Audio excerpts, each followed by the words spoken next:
Hello, welcome to some video notes for the part B of the first activity.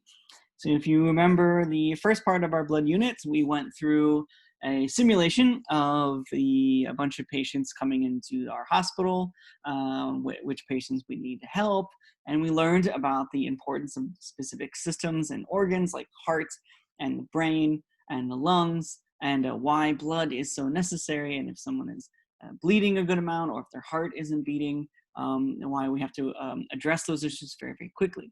And we also learned about the different departments of a hospital and how, depending on which system is wrong with your body, you need to go to that specific department in order to get help with it.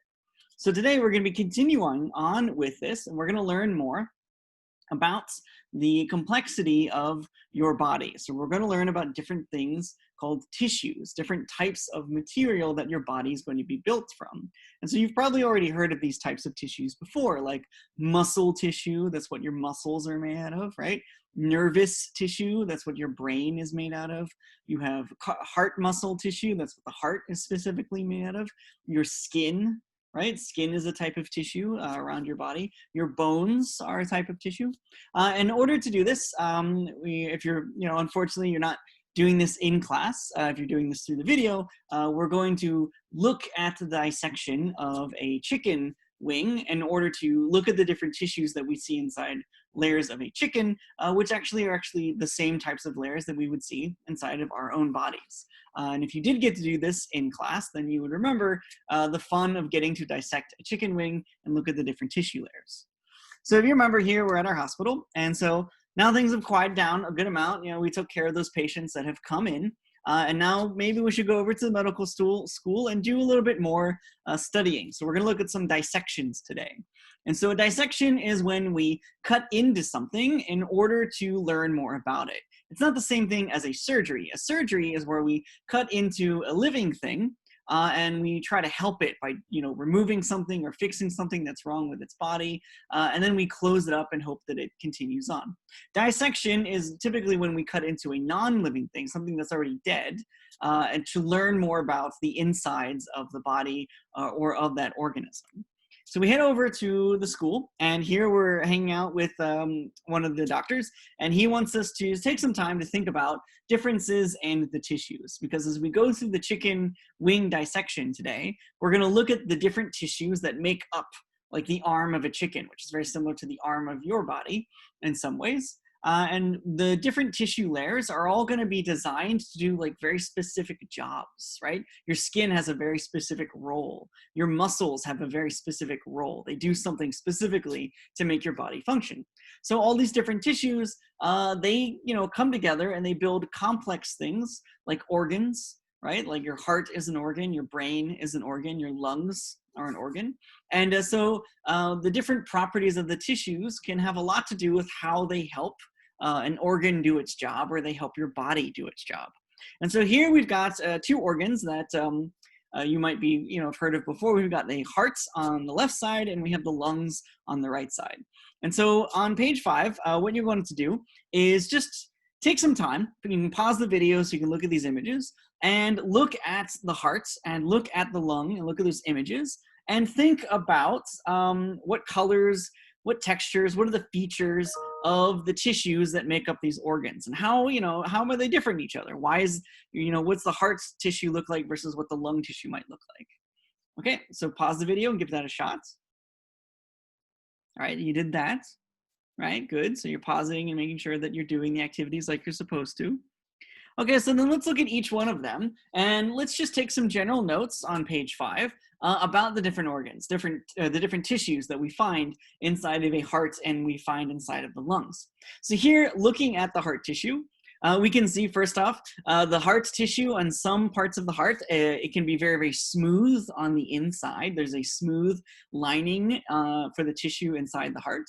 And that makes a lot of sense because the heart is going to be responsible for pumping blood around the body, and we want blood to move very easily. We don't want a lot of resistance. We don't want a lot of friction. We want the blood to flow with as little resistance as possible. So by having a smooth inner layer inside the heart, it's much easier for the blood to move through the heart without there being a lot of friction and it's slowing the blood down. We also see that there are some red, stretchy muscle layers, right? The heart is basically a giant muscle or a series of muscles because it has to be very strong, right? Your muscles, they move and they contract, they get bigger and they get smaller in order to, move different parts of your body. The heart itself, also being mostly made out of muscle, is going to contract, which means it gets smaller. And when it does that, it creates a pressure, we say blood pressure, and it will force the blood out of the heart to then travel through the rest of the body. So it has to go, all the way up to the very top of your head, to all the little blood vessels that are in your head. The blood has to be forced all the way through your body, all the way down to the very bottoms of your feet, right? And so that's a pretty long distance. So your heart is constantly pumping, it's constantly contracting, it's getting smaller, it's expanding, it's getting bigger, right? So that it can draw in the blood and then push that blood forward through your body in order to move the blood all around the body. So we need some pretty thick, strong muscle layers in the heart in order to have the power to do this. And then we also have some soft white tissue, which is fat tissue, right? So fat tissue is actually kind of white yellowish in color. And there's various reasons why we have fat on our bodies. One of the main reasons is that fat is a really good source of energy. So, when you eat a lot of food, you want to store that excess energy that you're not using in your body somewhere so that you can use it later when you're doing some activity that requires lots of energy, like running or playing some sports. So we will store that energy in the form of fat. It's a really good way to store energy. Fat is also a really good insulator. That means it helps keep our body warm, right? We are warm-blooded animals, so we like to have a consistent body temperature around 36 to 37 degrees Celsius. And fat, being an insulator, means that it helps keep the heat inside of our body. So it helps keep us warmer, even, though it might be hot or cold outside, the fat is helping us to regulate our temperature. And then the other thing that fat is useful for is it kind of helps protect the organs, right? Around major organs, you will find layers of fats that are covering those organs so that, if you fall down or if you bump into something, rather than the organ getting hit and taking some damage, the fat tissue will get hit. And so then, the fat it doesn't really matter if fat gets damaged. It can get healed pretty easily. But we don't want to damage your heart. We don't want to damage your stomach or something like that. So there's some fat around them in order to protect them. And then if we look at the very, very insides of the heart. So the heart in the image, by the way, it's been cut open. That's not what the heart normally looks like. We opened it so you can see the inside of it.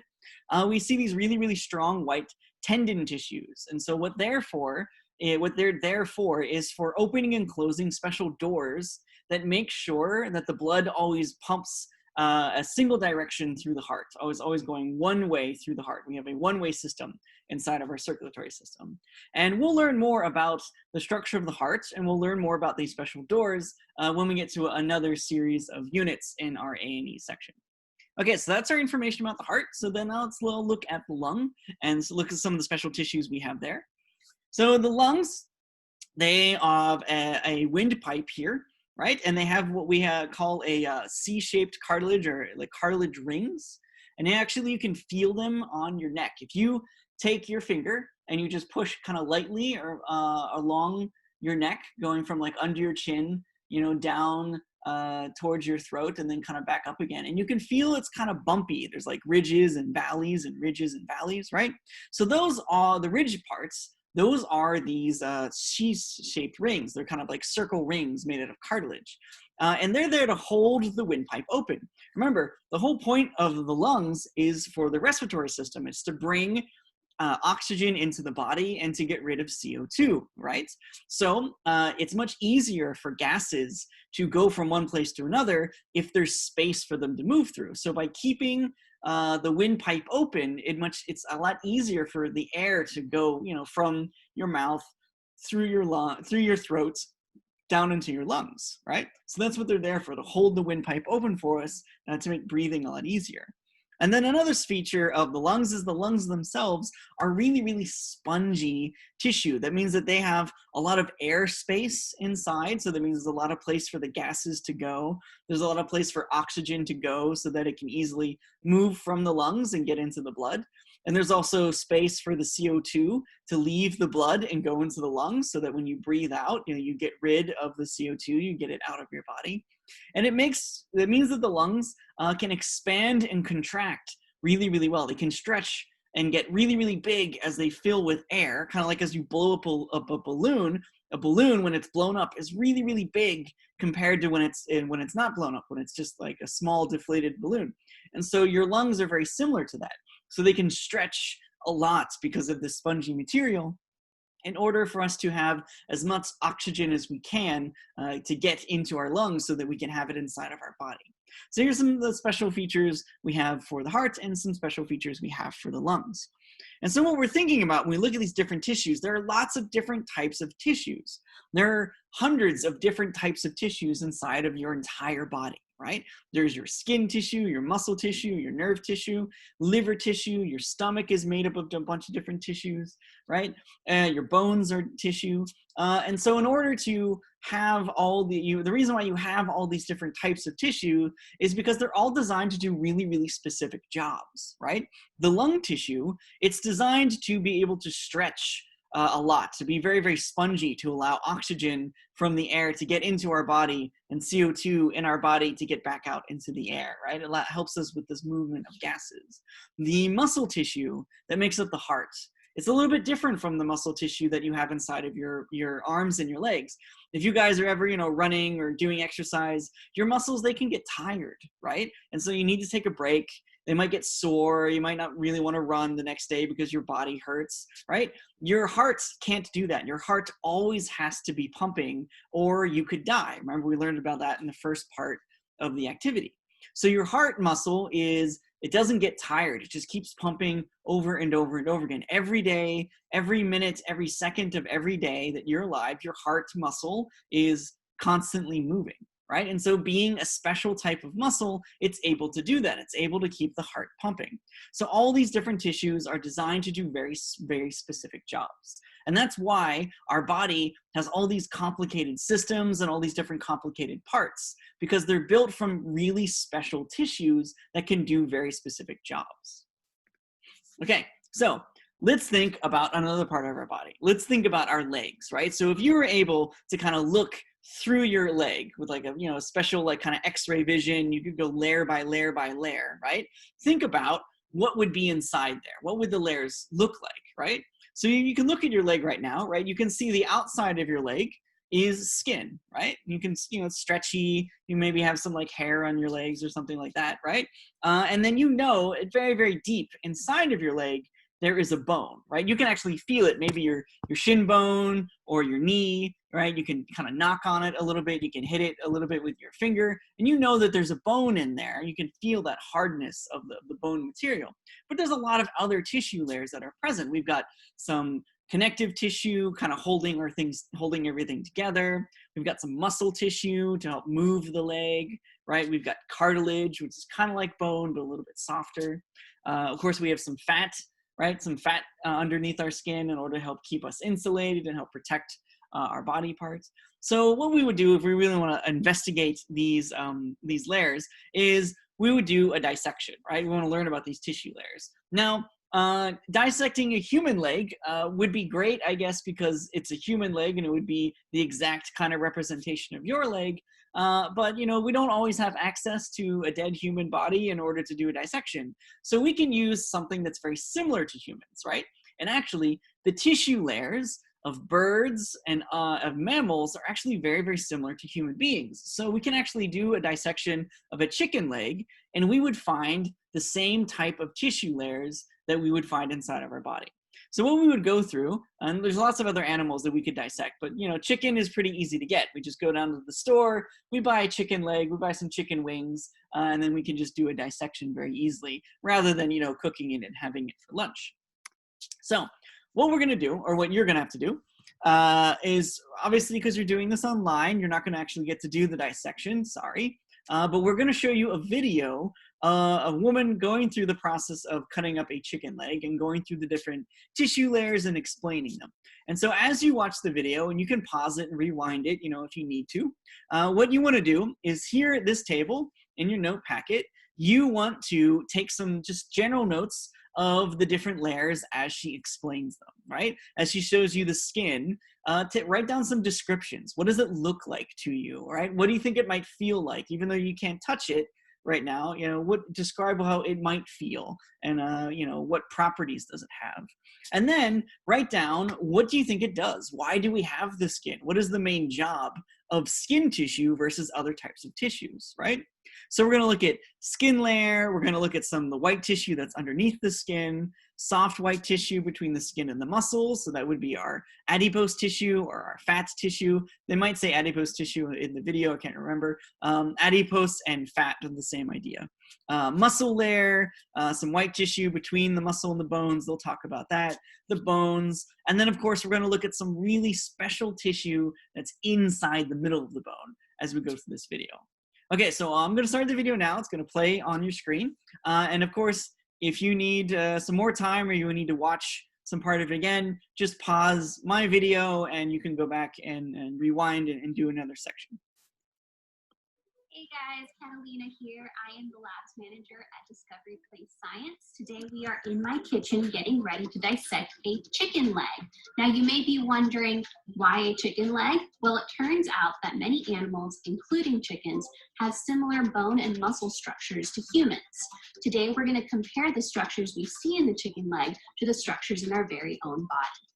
A little bit of background before we get started. Our body is made up of many systems that work closely together to make our bodies function. Two of these systems that we will be looking at today are the skeletal and the muscular system. They work together closely to help us move. By dissecting our chicken leg, we'll be able to get a closer look at how these systems work together. Now let's get dissecting. The first thing you'll notice is the skin. Chickens have skin just like humans do, except theirs is covered in feathers instead of hair. You can see all the follicles here where the feathers grew. If we turn the chicken leg over, you'll see the meat, which is actually the chicken's muscle. You may also notice some yellow jelly-like substance that's actually the fat. Now, another thing we see here at the end of the bone is cartilage. You may have heard that word before. It's what makes up most of your nose and ears, but you can actually find it at the ends of your bones. It protects your bones and keeps them from touching constantly and wearing down. Now, let's flip that leg back over and look under the skin. As I pull back the skin, you may see some blood vessels. These blood vessels, just like in our skin, carry oxygen and other nutrients to our skin and our muscles. Let's pick up our leg and see how it bends. This here is called a joint and is the part where two bones meet. This joint in particular is just like your knee joint. We call it a hinge joint because it only opens and closes in one direction. We'll get a closer look at this joint in just a moment. Let's see what's inside our muscle. I'm going to carefully cut away at a little bit of this muscle. What you'll notice here are these long white strings called tendons. These tendons, just like the ones found in our body, connect muscle to bone and actually allow them to move together. Without bones, our body would have no shape and nowhere for the muscles to attach to. But without muscles, our bones would not be able to move. They rely on one another and work together. I'm going to keep cutting away at this muscle so we can get a better look at the bones and joints. I'm going to set this chicken muscle aside so I can cook later. Don't want it to go to waste. Let's take a look at these bones. The bone you see here is the femur. It connects all the way from your knee to your hip joint, and it's actually the largest bone in your body. Another important connector in our body are ligaments. They're a bit tougher to find on the chicken leg, but you can see some here around the knee joint. Just like ligaments in our body, they connect bone to bone. Down here below the knee joint, we see two more bones. These are similar to the tibia and the fibula found in our leg, our shin bones. Except for the chicken leg, the fibula is so tiny we can barely see it. The next thing we can do is break apart the hinge joint. As we look more closely, we see all the cartilage between the femur and the tibia. Lastly, we can cut into the femur to take a look at the bone marrow. If you've ever broken into a cooked chicken leg, this marrow might look dark, but because it's raw, we see this red jelly-like substance inside the bone.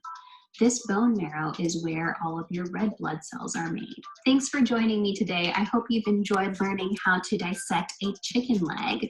This is something you can definitely do at home using scissors, tweezers, and some toothpicks. Now I'm gonna go take this leftover chicken and make myself some chicken stock. Okay, so hopefully that video was helpful to you. If you didn't get to do the chicken dissection, by the way, as I mentioned in the video, you could actually, do this at home if you have your parents' permission. You have a chicken wing, a raw chicken wing somewhere. You should be using the raw one, not a cooked one, because the tissue does look much different when we cook it. Yeah, you could go through the process of kind of looking at these different tissue layers. So hopefully that wasn't too fast. It was a bit fast for that video, so you maybe had to slow it down or rewatch some sections. But if you missed some things, that's fine. Let's go through this together and add in stuff that you might have missed, or make any corrections to the stuff that you wrote down already. So looking at the skin layers, you noticed from the video as well. So the skin on the outside, it was kind of bumpy. Remember, she said that feathers grow out of the chicken leg rather hair instead of hair, like us. So our skin is actually really quite smooth normally, unless we have goosebumps, where you get little tiny bumps that show up on your arm sometimes when you're cold. But chicken's skin, because of the feathers that grow out of their body, which are much larger than hair, have much larger bumps, and we can see them a lot easier. So it's kind of a bumpy, rough outside surface. But on the inside, if you saw when she was pulling the skin away in the video, it looked very shiny, and it was actually very, very smooth. And that's to allow the skin to like change shape around your body very much, right? So if you just like look at your fingers, right, and you like have an open hand and then you close your fingers to make like a fist, like that's a lot of change in shape that your skin has to be able to go through, because your muscles and your bones are all changing position as you're moving your fingers. So the skin needs to be smooth on the inside so that the bones and muscles don't rub against it and they get worn down very easily. And then it also means the skin's kind of elastic, right? It's a little bit stretchy. You can see the elasticness if you want. If you just want to grab your cheek, right, and just pull the skin out a little bit, don't hurt yourself, right? And then you let go. It doesn't, stay stretched. It snaps back into the position, right? That's because it's elastic material as well. And that's, so the skin, stays tight on your body. And so really the main thing the skin's supposed to do is that it, of course, covers your body and it protects your body, right? It allows there to be a difference between the inside of your body and the outside of your body. There's things on the outside, there's dirt, bacteria, there's viruses. You don't want those on the inside of your body, and that's what the skin is supposed to do. It protects the inside of you from the rest of the world. So then as we cut into the skin, as we looked at some of the deeper layers, there were some very thin white tissue layers underneath. They're almost clear. They're very, very difficult to see. There was kind of like a shininess on the muscles that you could kind of see it. It's a bit stretchy. It was very, very thin as well. And so this is what we would call connective tissue. And it's basically there to just kind of hold the skin and the muscles together, right? So as the skin the muscles are changing shape, the bones are moving around underneath the skin, this connective tissue, this very thin white layer, is kind of holding the skin onto the muscles a lot better. So, they kind of move together as one unit. So this is what we call connective tissue. Then we didn't see a lot of it in the video, but when she turned over the chicken leg initially, you could see more of it. There's kind of like white, soft, patchy sections. And that, of course, spongy white sections, that's the fat that we talked about earlier. And remember, we already said this, that it's there for protecting the body. It's really good energy source. And then it's also an insulator. It helps you to regulate your body temperature so that you don't get too hot, you don't get too cold, dealing with changes in the weather around you. Then, of course, we saw the muscles, right? The muscles were most of the tissue that we're looking at. Chicken is what we call white meat, right? And so the chicken doesn't look like a deep red color like a beef does or pork might. It's more whitish in coloring, but it's still muscle tissue. Muscle tissue is very tough, but it's flexible, right? So it's tough so that it doesn't break very easily. It's also very dense, which means it doesn't break very easily, but it's flexible. It can change shape. Your muscles can get bigger or smaller in order to, move different parts of the body. And that's really what the job of the muscles are. It's to move the body, right? You want to cross the room, you want to pick up a pencil, you want to take notes. Your muscles are the things that's changing shape in order to allow your body to move. Then looking at some of the white tissue between the muscles and the bone, she covered this very quickly. There was very bright white line that she kind of pulled out and tried to show you with her tweezers.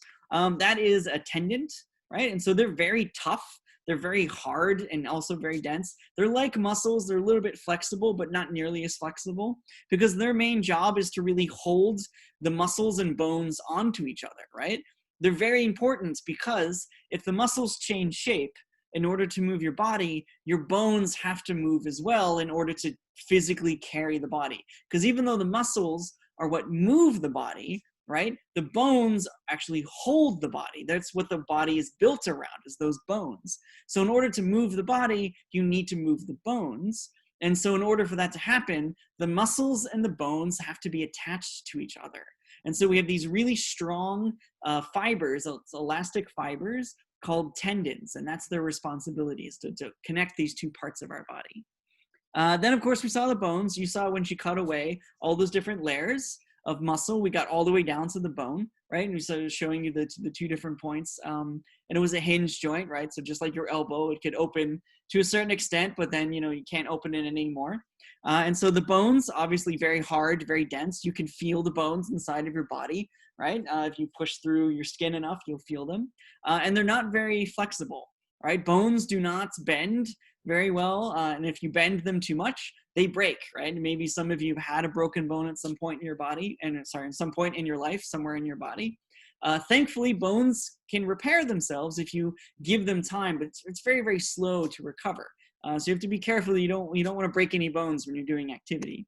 And of course, the bones, as I said earlier, just like with the muscles, they're working with the muscles in order to move the body, and they also give us support and they give us shape. The whole reason why your face looks the way it does is because the bones, have that shape that hold everything in the right place. The reason why you're standing, you're able to stand is because your bones are all being held in place to support the weight of all of your skin and your muscles and your organs to hold you up and allow you to walk around. So they really support and give structure to the entire body.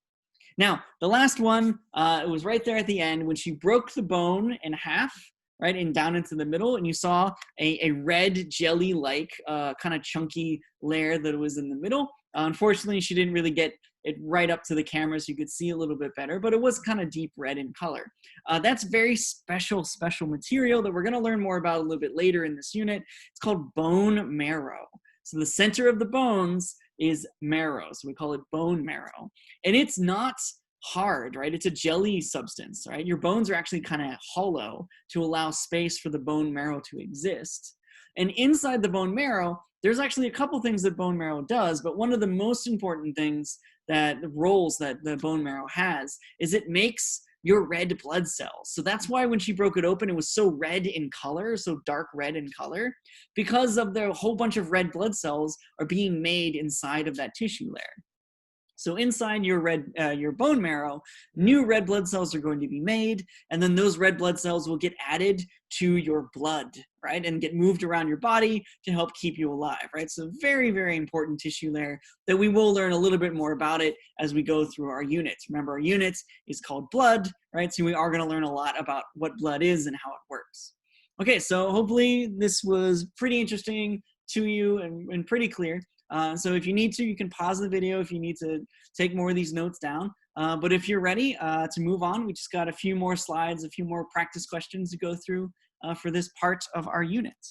All right, so here, this example from the doctor in the hospital, we're not looking at a chicken leg, we're looking at a pig's leg, so not a human leg either, but we're seeing it as a half section. So imagine if you cut into it as if you're like cutting a sandwich in half, right? So we're cutting all the way through the leg. And so we can see all these different layers kind of stacked on top of each other. The very middle, we have our bone marrow, this bright red kind of dot that's there in the middle. Then you can see kind of a wider circle around it, right? That's the hollow bone that make up the leg. Then you can see the very dense thick red material around that makes up most of the image. That's the muscle, right? You need lots of muscle to support the body and move the bones, right, in order to allow us to run and support the weight of ourselves.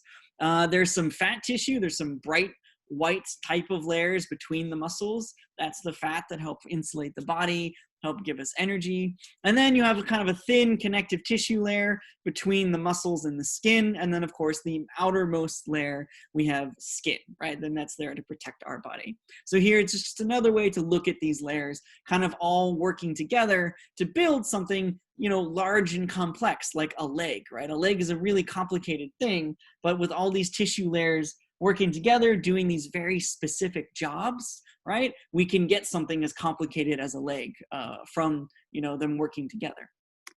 Okay, so now what we want to look at is going through pages 7 and 8. And there's some practice questions and review things for you to go through. So what you can do, as I would like you to do, is pause the video and go do this, right? Go through 7, go through page 8, and then you can come back and unpause the video and we'll go through the answers. We'll discuss the answers.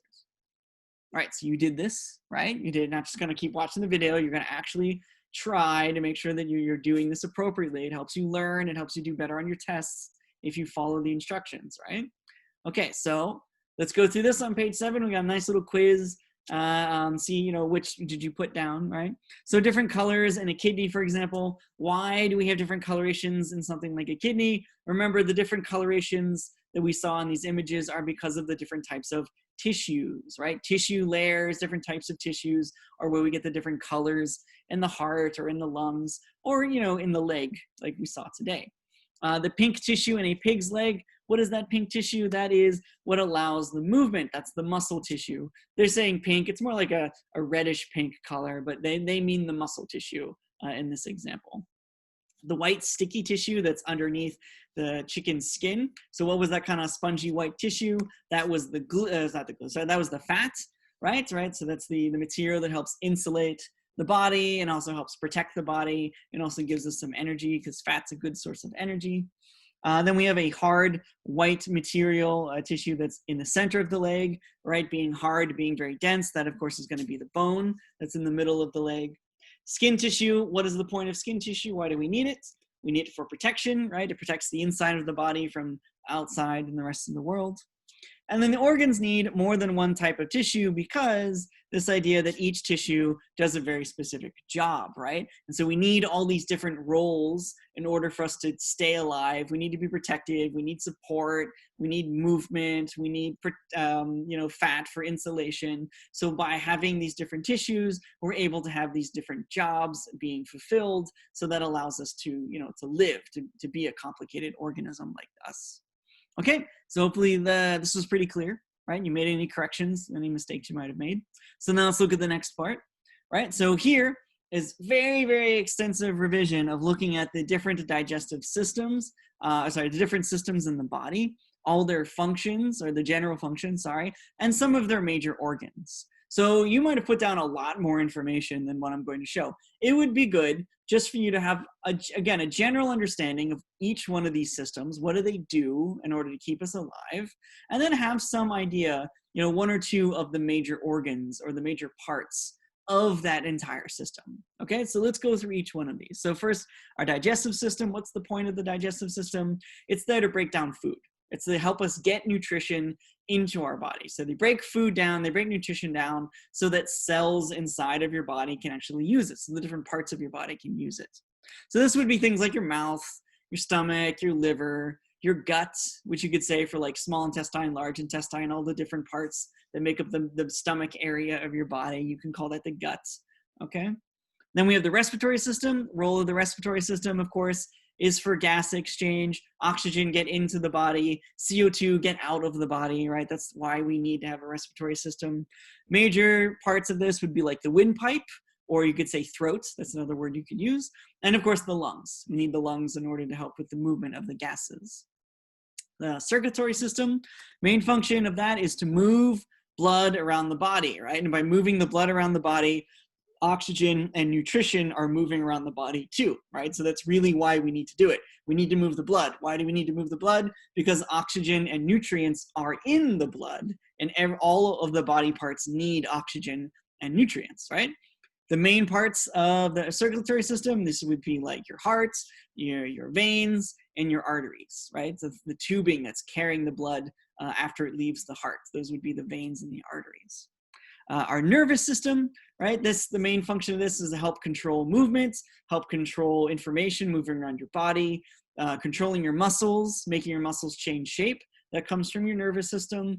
Your senses, sight, taste, smell, hearing, right? They all come from the nervous system, right?